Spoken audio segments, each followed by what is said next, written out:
দেশে বইছে ত্রয়োদশ জাতীয় সংসদ নির্বাচনের হাওয়া। দীর্ঘ দেড় দশকের বেশি সময় পর ক্ষমতার পালাবদলে আগামী নির্বাচনে অন্যতম প্রধান রাজনৈতিক শক্তি আওয়ামী লীগ নেই।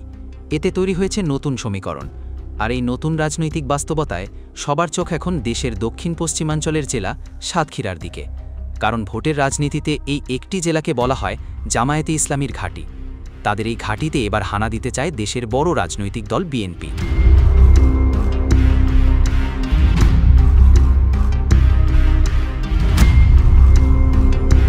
2008 সালের আগে পর্যন্ত নির্বাচনগুলোতে সাতক্ষীরা জেলায় ছিল 5টি সংসদীয় আসন।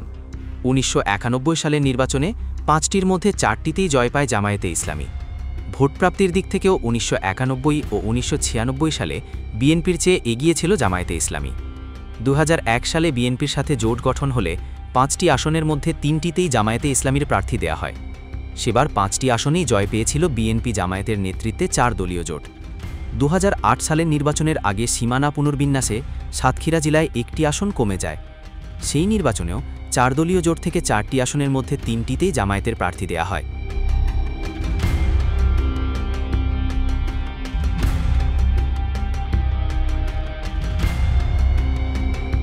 এক সময়কার সেই জোটসঙ্গী জামায়াতে ইসলামী এখন বিএনপির প্রধান প্রতিদ্বন্দ্বী।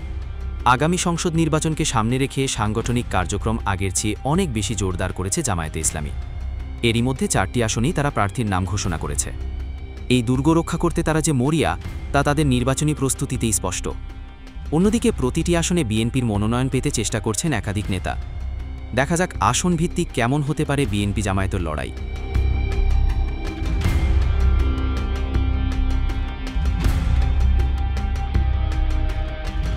সাতক্ষীরা 1 তালাকলেরোয়া আসনে জামায়াতের প্রার্থী হচ্ছেন অধ্যক্ষ মোহাম্মদ উল্লাহ।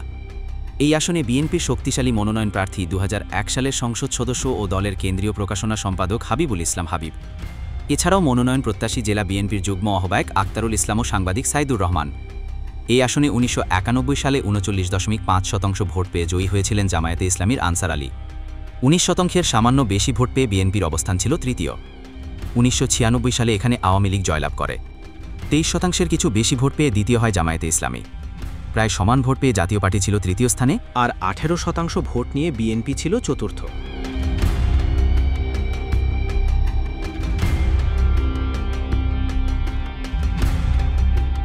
সদর উপজেলা নিয়ে সাতক্ষীরা 2 আসনে জামায়াতের প্রার্থী কেন্দ্রীয় সাংগঠনিক সেক্রেটারি মুহাদ্দিস আব্দুল খালেক। তার বিরুদ্ধে লড়াই করতে বিএনপির মনোনয়ন চাইছেন জেলা বিএনপির আহ্বায়ক রহমত উল্লাহ পলাশ, সাবেক সাধারণ সম্পাদক আব্দুল আলিম চেয়ারম্যান, সাবেক যুগ্ম আহ্বায়ক তাসকিন আহমেদ ও আব্দুর রৌফ চেয়ারম্যান। এই আসনে 1991 ও 1996 সালে জামায়াতে ইসলামীর কাজী শামসুর রহমান সংসদ সদস্য হন। 2 বারই বিএনপির অবস্থান ছিল চতুর্থ। 2001 সালেও 4 দলীয় জোট থেকে নির্বাচিত হয় জামায়াতে ইসলামীর প্রার্থী।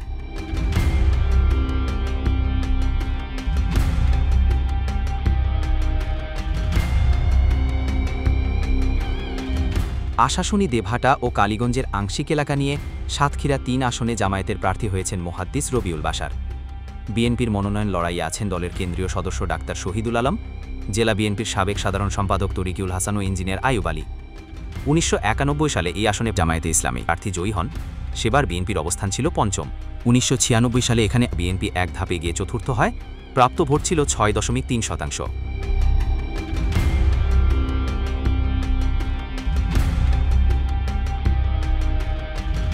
শ্যামনগর ও কালীগঞ্জের বাকি অংশ নিয়ে সাতক্ষীরা 4 আসনে জামায়াতের প্রার্থী সাবেক সংসদ সদস্য গাজী নজরুল ইসলাম।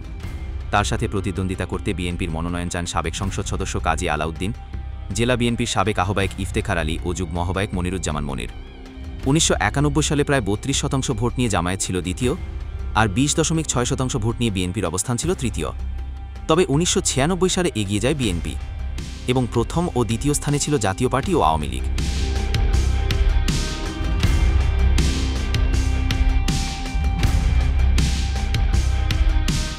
স্থানীয় রাজনৈতিক বিশ্লেষকদের মতে সাতক্ষীরায় জামায়াতের শক্তির জায়গা হলো তাদের গোছানো সংগঠন ও নির্দিষ্ট ভোট ব্যাংক। অন্যদিকে বিএনপির শক্তি তাদের জাতীয় পর্যায়ের জনপ্রিয়তা এবং সাধারণ ভোটারদের সমর্থন। আওয়ামী লীগের অনুপস্থিতিতে তাদের ভোটও নিজেদের বাক্সে টানার সুযোগ রয়েছে। কট্টর জামায়াত বিরোধী ভোটাররাও বিএনপিকেই বিকল্প হিসেবে বেছে নিতে পারেন।